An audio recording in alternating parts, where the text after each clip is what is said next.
सर्वजण डिंकाचे लाडू नेहमी बनवतात, पण आज आपण बनवणार आहोत कच्च्या डिंकाचे लाडू. सर्व टिप्स लाडू परफेक्ट बनवण्यासाठी व्हिडिओ स्किप न करता शेवटपर्यंत नक्की बघा. रेसिपी आवडल्यास लाईक, शेअर आणि सबस्क्राईब नक्की करा. नमस्कार, मी ललिता आपल्या सर्वांचं स्वागत करते कुकिंग विथ ललिता नंदाळे या खानदेशी कुकिंग चॅनलमध्ये. सर्वात आधी एका कढईत थोडे थोडे करत गहू भाजून घ्यायचे आहेत. गहू भाजताना गॅस मंद आचेवरच असू द्यायचा, ज्यामुळे गहू जळत नाहीत आणि आतपर्यंत खमंग भाजले जातात. गहू कंटिन्युअसली हलवत राहायचे, नाहीतर काही गहू भाजले जातात आणि काही कच्चे राहतात. गव्हाला सोनेरी लालसर कलर येईपर्यंत भाजून घ्यायचे आहेत. गहू भाजून झाले की ते एका भांड्यात काढून घ्यायचे आणि बाकी राहिलेले गहू सेम प्रोसेसने खमंग सोनेरी लालसर कलर येईपर्यंत भाजून घ्यायचे आहेत.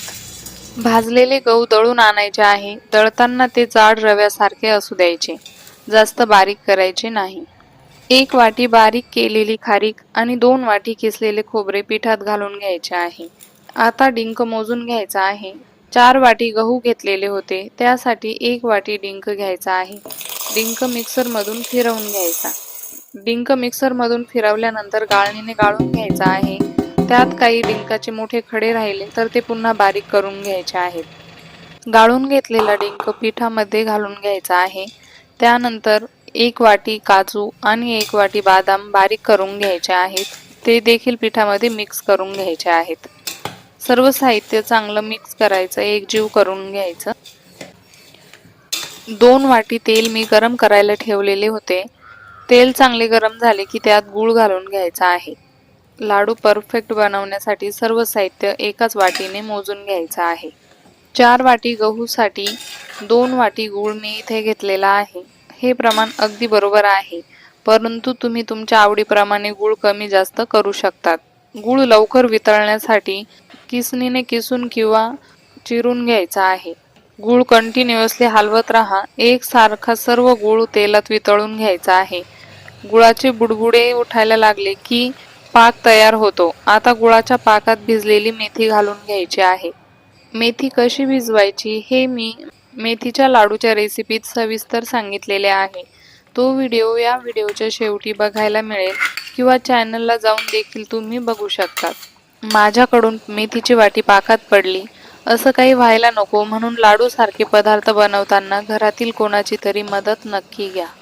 मेथी पाकात घालून घेतल्यावर सतत हलवत राहायची. मेथीच्या गठुळ्या असतील तर त्या पाकात फोडून घ्यायच्या आहेत. फक्त 1 मिनिट मेथी पाकात शिजवून घ्यायची आहे. जास्त वेळ मेथी पाकात ठेवायची नाही.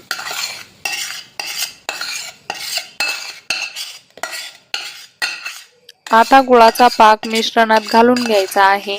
चमच्याच्या सहाय्याने सर्व गूळ मिक्स करून घ्यायचा आहे. गरम गरम पाकाला हात लावायचा नाही.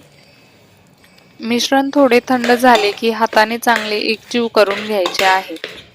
जोपर्यंत मिश्रण गरम आहे तोपर्यंत लाडू वाळायला घ्यायचे आहेत. व्हिडिओमध्ये दाखवल्याप्रमाणे लाडू बनवून घ्यायचे. लाडूचं मिश्रण इतकं परफेक्ट बनतं की तुम्ही इझिली लाडू वाळू शकतात. अगदी रवाळ असे हे लाडू बनून तयार होतात. असे हे खानदेशी पद्धतीने बनवलेले लाडू नक्की ट्राय करून बघा. तुम्हाला ही रेसिपी कशी वाटली ते कमेंट करून कळवायला विसरू नका. रेसिपी आवडल्यास लाईक, शेअर आणि सबस्क्राईब नक्की करा. धन्यवाद.